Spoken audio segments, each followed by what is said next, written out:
creating a simple login form using HTML and CSS. So now guys, first we have now to create a new file in the Excel documents and find htdocs. Yun.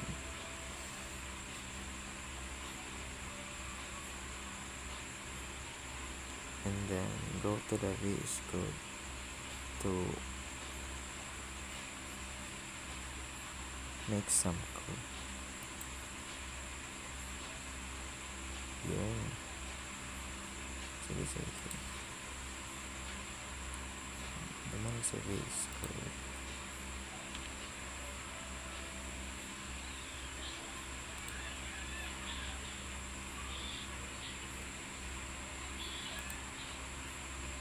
Tapos dito sa new file, open folder, kasama ko yung sa binigay mo yung login, select folder. Yun, may code na ginip po na. So yun guys, pag-i-arab na lang ang code ko mo yun, hindi ilag ko ang source code sa baba ay sa description. So yun,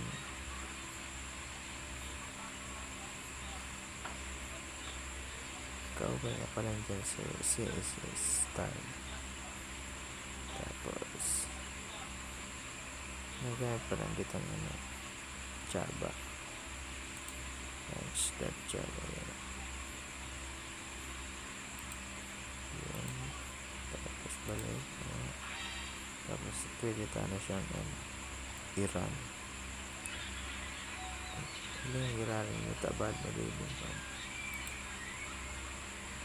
Yun.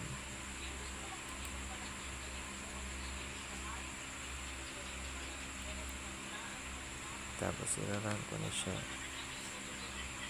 dyan. Tangan mayroon na sa result. Yun.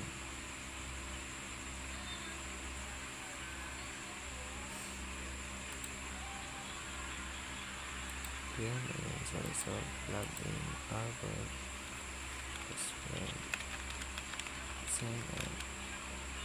Kapag pwede pa ang account, pwede ka makasign up dyan. Ayun. Pwede ko mag-register. Yun lang. Thank you for watching.